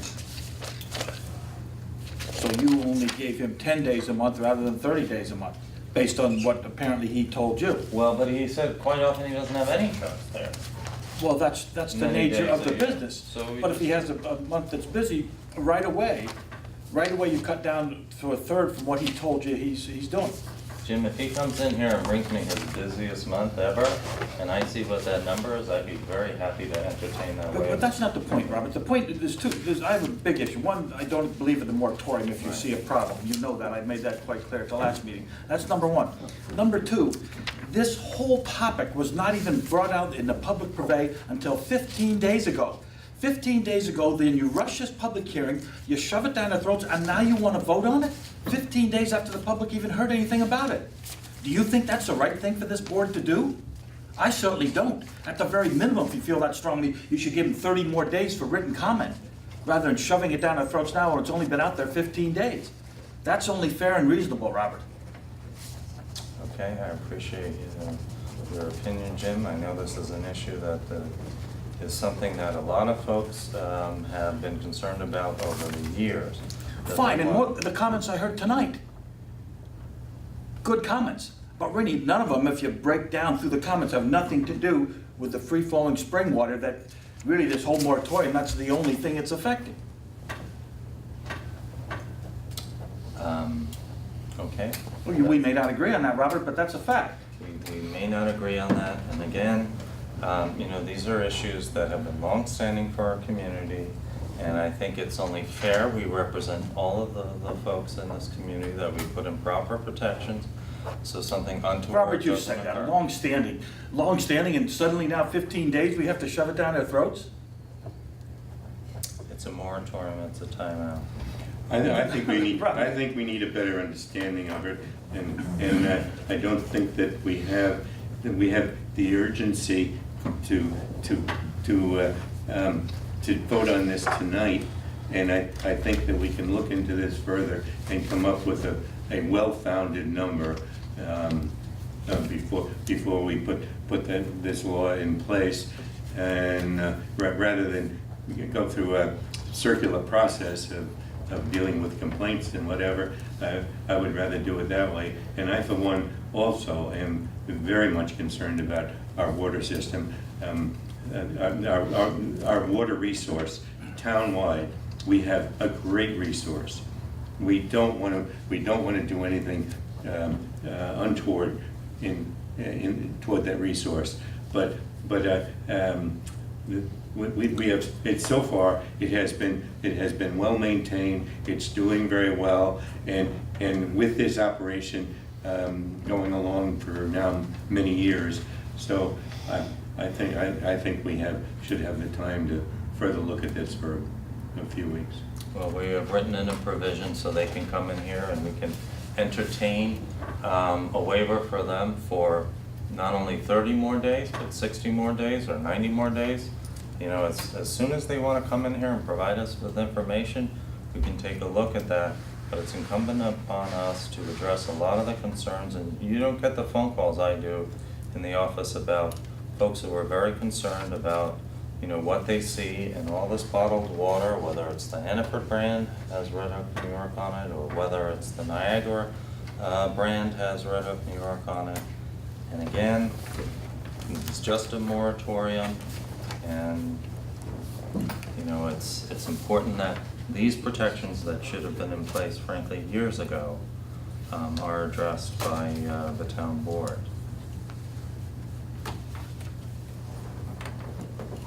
So if there's no further discussion. Sarah, did you want to say something? You did it right. Yeah. Okay. Well, let me just speak. To me, we wouldn't be talking about this tonight, but for the fact that a local citizen made an application to our planning board for basically beginning the process of what we call commercial extraction of spring water from the town of Red Hook. It wasn't something that was created by anybody except a parcel owner who wants to add the acreage so that it would be qualified for commercial extraction of spring water.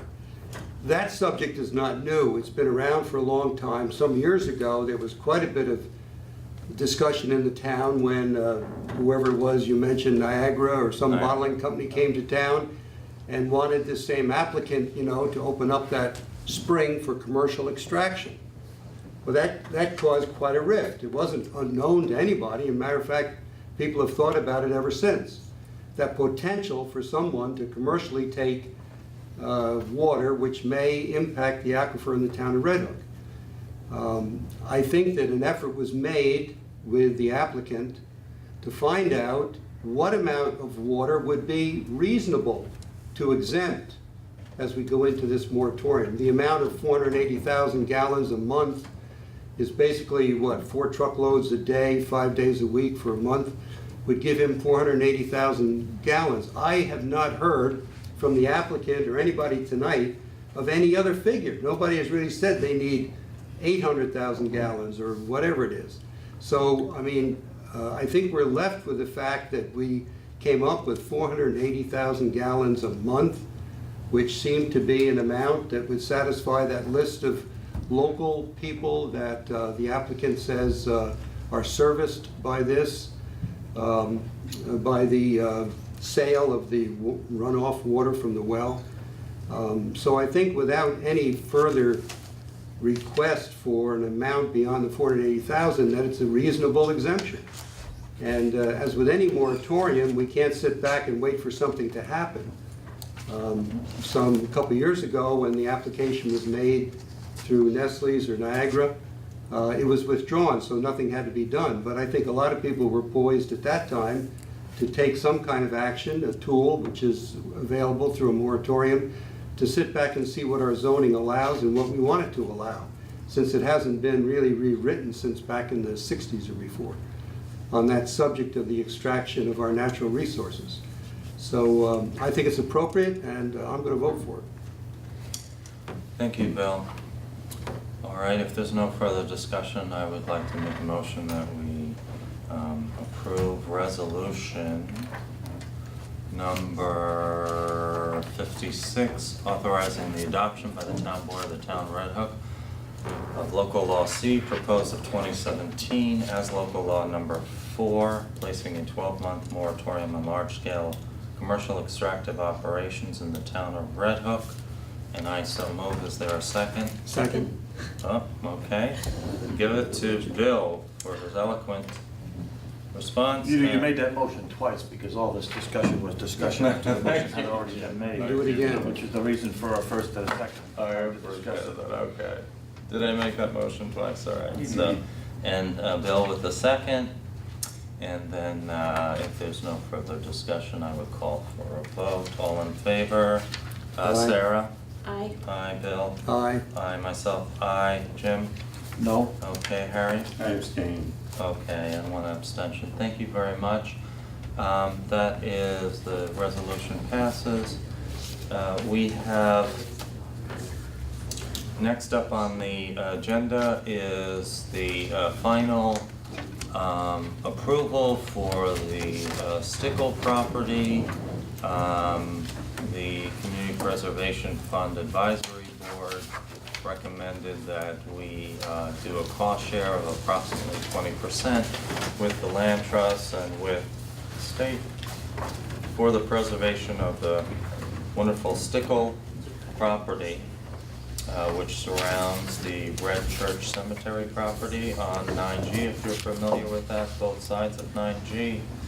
And it is very close to a lot of other preserved farmland that we have in the area. And so we have received the appraisals, we've received the conservation easement documents, we've received the monitor report.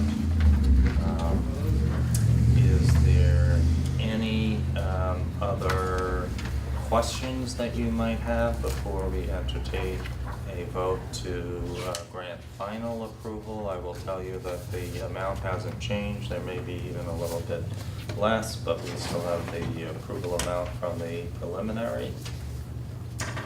And any questions?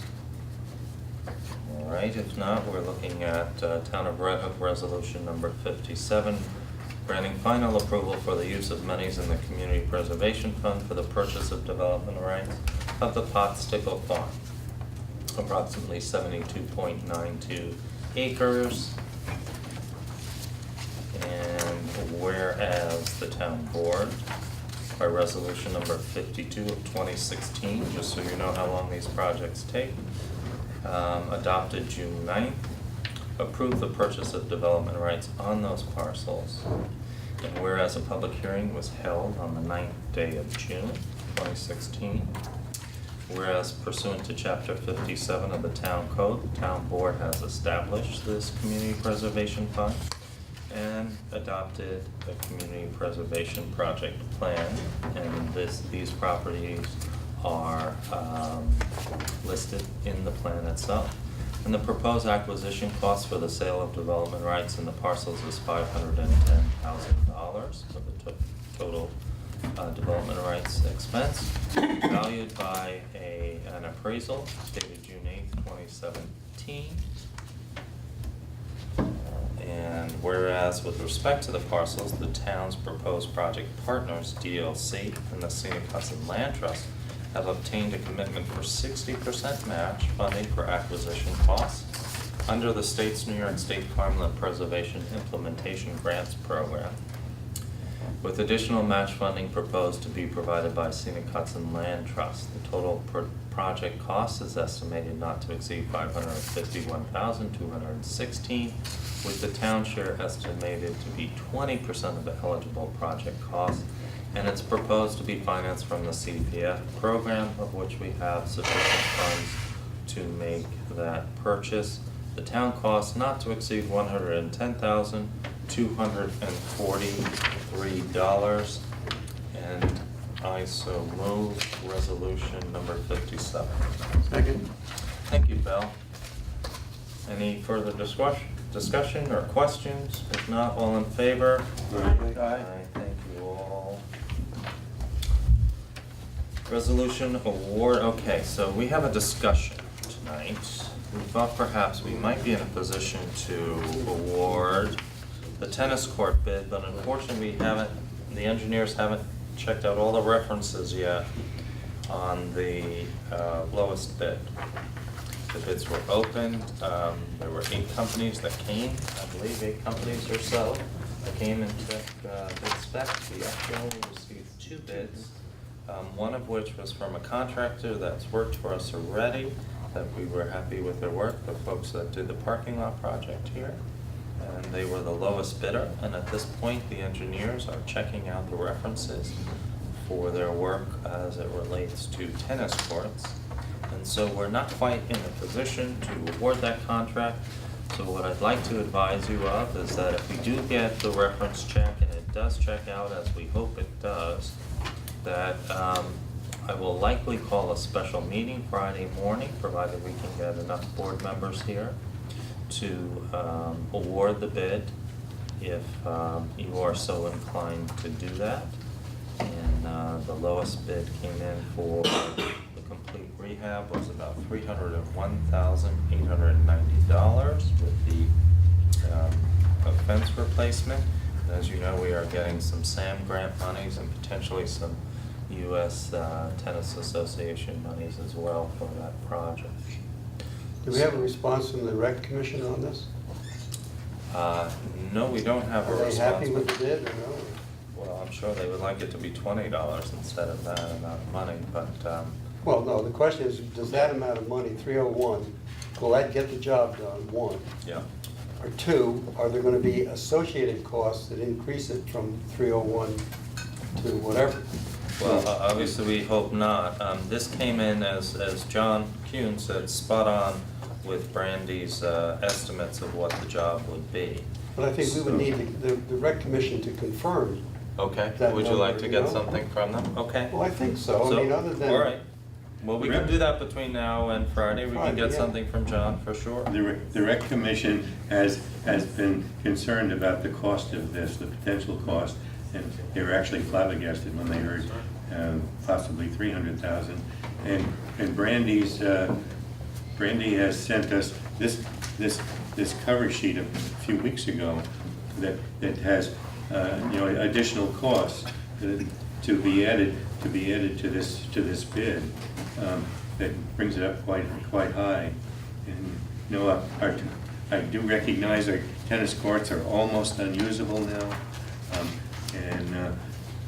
but the cost this cost is in my mind immense. But if we're going to have tennis there, between between a rock and a hard place. But how much more than 301,000 would the cost be?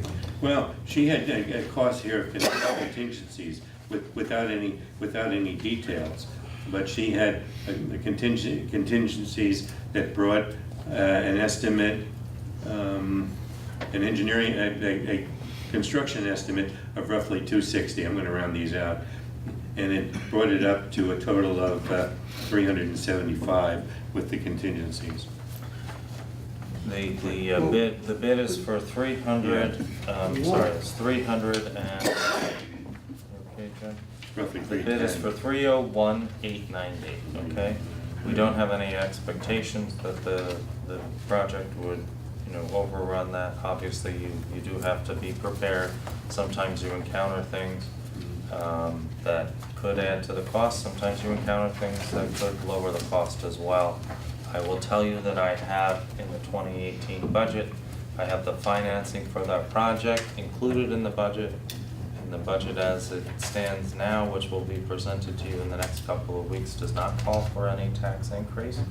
And it takes into account all the work that we'll be doing on our rec facilities, everything from working on our playground equipment to building out the new recreational facilities. And we're able to do that because we've lowered a lot of our other expenses and taken those annual dollars and they'll be put into those investments for our community, including the campus work here to make it energy efficient and save us more money in the future. Sarah,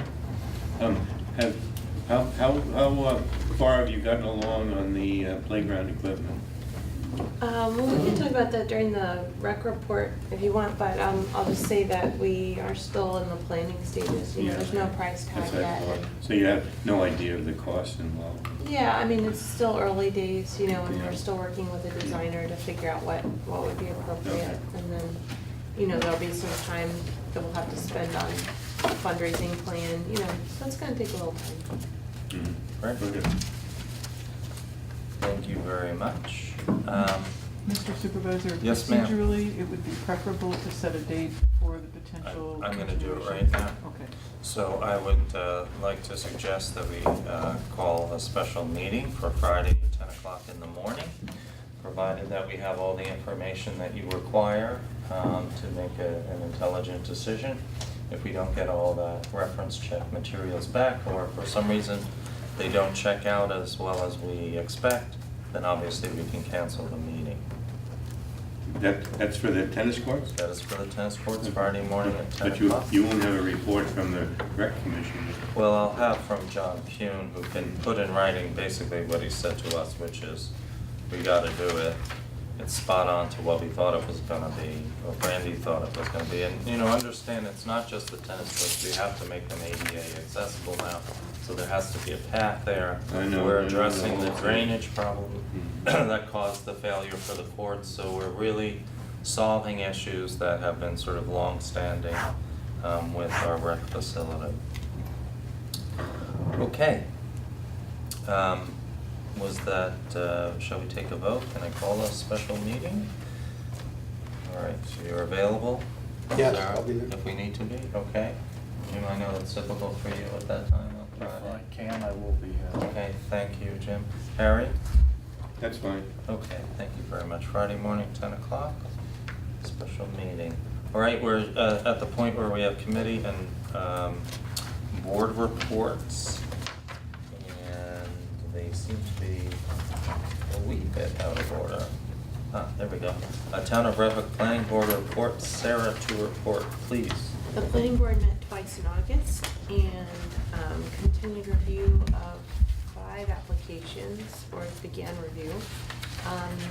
The Baxter 50 minor subdivision, which is an application to create 2 parcels from a 23.2 acre parcel in the R1 zoning district, part of which is in the village of Red Hook. An application to restripe and place identification signs on 6 existing parking spaces at the Hannaford Supermarket. Also change the color of the building, replace existing signage in the front of the building and relocate the welcome sign, and replace the face of the monument sign on Route 9. An application to construct a 2,591 square foot residence with a 638 square foot deck and porch, and a 582 square foot attached garage in the historic overlay district. An application to permit 5 accessory structures on a 5.5 acre property in the RD3 zoning district. And an application to construct a 10,160 square foot mixed use building on a 1.955 acre parcel in the traditional neighborhood development commercial center district, Red Hook Land Corporation site plan. They also held public hearings and granted conditional approval for 2 projects. That would be the Bard Behringer House and the Simeonova Lafarge Certificate of Appropriateness, which was an application to convert an existing garage to a studio, renovate and add 2 additions to an existing residence, and construct a deck and fence enclosed pool. They also granted an extension to fulfill the conditions of approval for the Hoffman subdivision, and they agreed to support the efforts on the local law C that we just adopted, the 12-month moratorium. That's it. Okay, thank you very much, Sarah. I don't think we have a ZBA report unless I missed it in my packet. No, I didn't see one either. I know they had 3 public hearings at the last meeting because I was there. They did, yeah. Okay, so we'll try to get that in the next meeting. We have an assessor's report. I'm very happy to say we have an assessor's report because we have a new assessor. And we'd like to let you know that, the folks at home. We have an assessor, Cheryl Kazluga, who was hired just a couple of weeks ago. She is available 5 days a week, 3 full days, Monday, Wednesday, and Thursday, Tuesday afternoons from 12:30 to the close of business on 4, and Friday morning until 12 noon.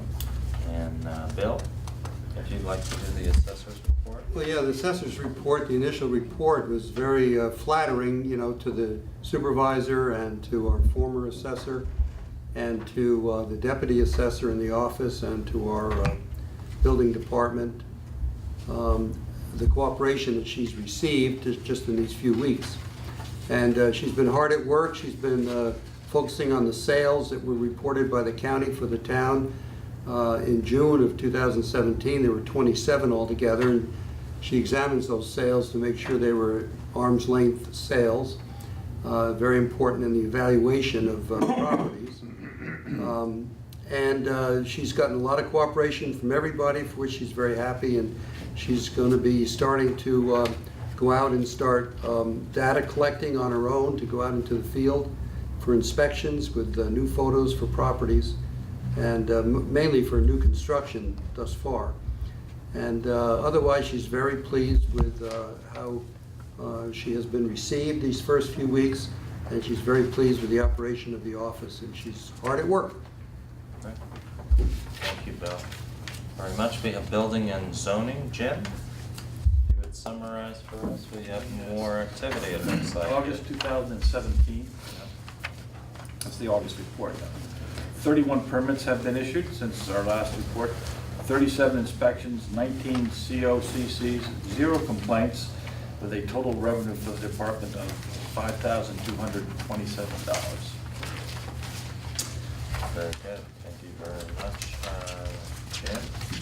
And it's good to see this level of activity, both in sales and renovations and construction. We're very pleased to see how well our community is doing economically these days. Okay, we have a police department report. Bill, back to you. Yeah, the police department report, basically July 11th to August 11th.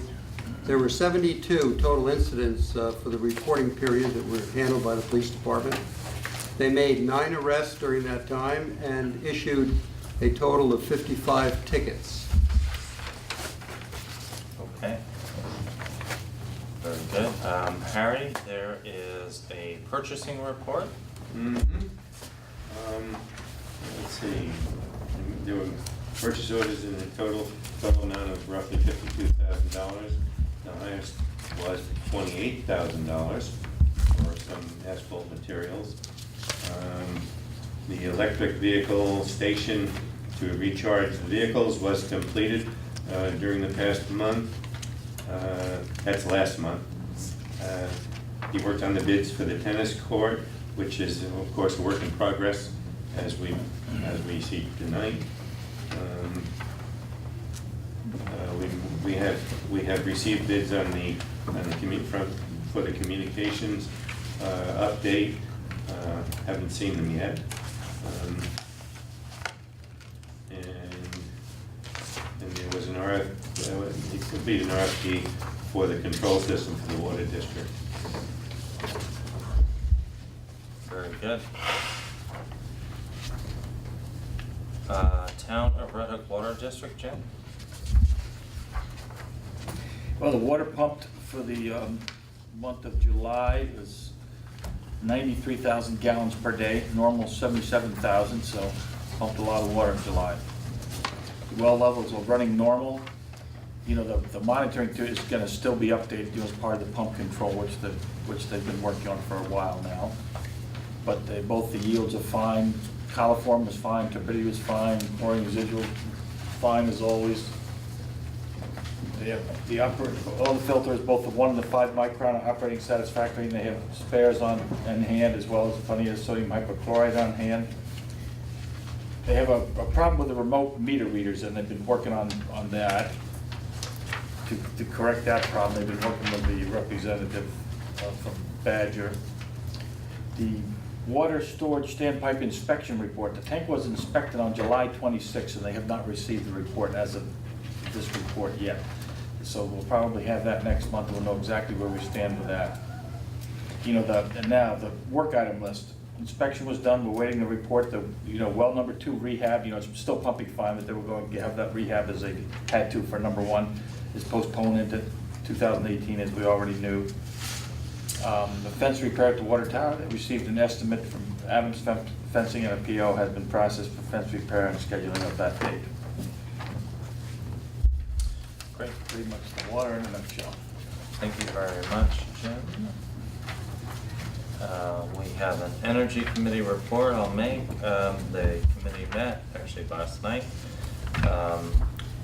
The streetlight conversion project you know about, we just updated folks. The EV charging station, you also received an update about that. Interestingly enough, there's now a second round of EVSE grants about to begin that may include fast charging stations. Those supercharged stations would be very interesting for our community, especially again going back to the economic development potential. People come to Red Hook Village to eat or whatever, they can get a quick supercharge and spend some money in our community. That's something we might consider. Lori, who was here earlier, talked about how the program now also has opportunities for tourist destinations. So they're applying for a grant for Montgomery Place at the Visitor Center there, which is really makes perfect sense to have a supercharged station there. People are in fact stopping at these stations and visiting. CEC grant, you got the update about that's progressing nicely. There is some consideration of maybe we want to modify the scope of the work.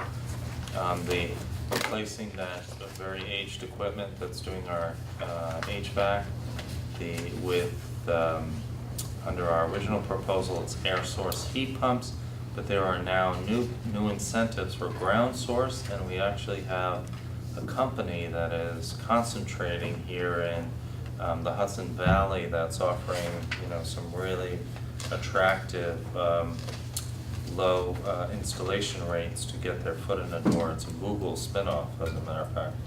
And so, whether it's that company or another company, the point I'm trying to make is that it might be actually really affordable to do ground source, and then you can save even more money because, you have the air conditioning savings that's greater. So, community solar, what we know is that the county legislature has approved additional funding for all the municipal innovation grant programs, so we'll be hearing something hopefully favorable in just a little while on that. And solar zoning continues to be drafted, hoping to get input from the committees before it's presented to the town board for their input. And that's the Energy Committee report. And the next one up is the Rec Commission. Sarah, if you'd like to report that. Sure, so a couple highlights, a few highlights. Apparently the 4 new LED lights on the basketball court are receiving rave reviews. Nice. So that's really great. And those were installed by our local Hitchcock & Company electricians. Nice. The Rhinebeck Legion band concert that took place on August 1st had the highest attendance that we think has ever been seen for this event. We think maybe due to better advertising, so that's exciting. Also, the new recycling bins in the rec park are getting some use, but the goods inside the bins are mixed with some trash still. And so this is just a reminder that if trash gets into those collecting bins, the whole thing sometimes has to be thrown out. So maybe we can, I know Lori Husted has some really great signage they use at Bard. I don't know if maybe we could up our signage, but just for now, a message to the public, please, please, please. We have lots of trash bins, and now those nice recycling bins, use them each for what they're intended for. We're waiting on final numbers on the summer rec program, so once we have that, we'll have a full report. And I know that we're discussing, sitting down with the directors of the programs to kind of troubleshoot, like, what can we improve for next year and maybe make an even more robust program, so that's exciting. A reminder that the pavilion can be reserved and must be, you should really check if you want to have an event in the pavilion, because, for example, it's reserved for a fundraiser on September 13th for a cancer foundation. And so really, if you want to have an event there, make sure you're reserved through Sue. Is it that through your office or through John's office to reserve the pavilion in the rec? That's through my office. It's through Yes. Sue's office, yeah, the town clerk's office. That's what I thought. Just another shout out to the rec commission, the rec department, that they provided mowing for the recent really huge swimming competition that took place early in August at the pool. That happens every 5 years or so, so it's nice to see everybody pulling together for big events like that. And there's been some tree trimming at the playground, and they're going to continue, monitoring the trees there, try to keep everybody safe. That's one of the great perks of our playground. Unlike a lot of playgrounds you see where there aren't hardly any mature trees, ours has so many and provides great shade. But it's always something you have to watch out for, that limbs don't fall and create a hazard. I think that's about it. Okay, thank you very much, Sarah. Well, we'd like to give you a break. It looks like tree preservation. Trees. Speaking of trees, there's the Tree Preservation Commission monthly report. They're all set up for Hardscrabble Day. They met with Teresa Burke about Pitcher Lane and discussed removing trees, and dead and declining trees, that kind of thing. They're discussing with Ken Migliarelli about what can be done over there. They are discussing with John Kuhn about removing some diseased trees around the rec park sign and replanting some new shrubs and things there. They reviewed the plan to replace plantings near the new sidewalk project, some with Teresa's help around the town building, and they're excited about that. There's a memorial tree for Betty Mae Van Paris that's gonna be planted this fall. And they've been in discussions of herbicides along state roads. So they're very busy and they're on top of it. And if you have any tree-related issues, don't hesitate to contact the tree committee. Thank you very much, Sarah. Yes, we've also had a lot of calls about the treatment of the weeds on state highways, the spraying, and folks who are concerned about the proximity to the streams that are running underneath and the chemicals that are being used for that. I think that's all the committee.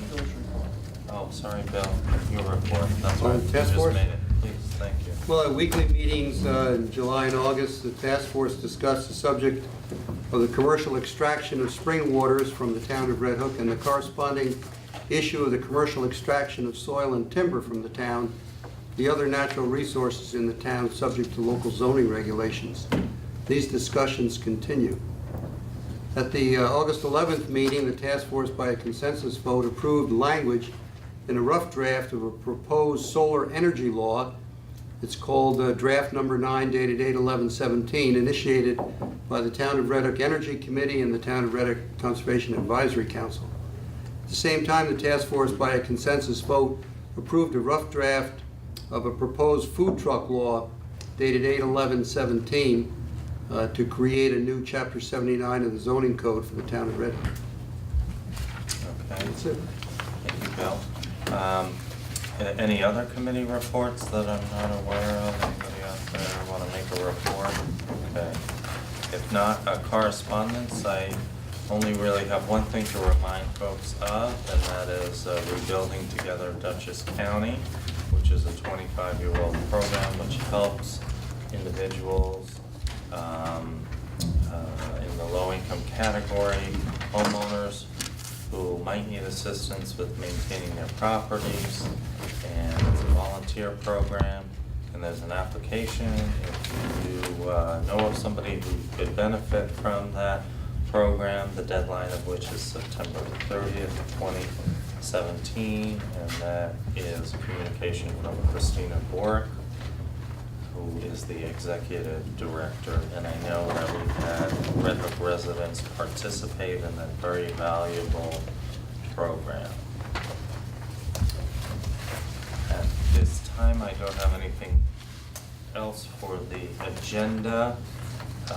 We could take any public comment if there's any more public comment.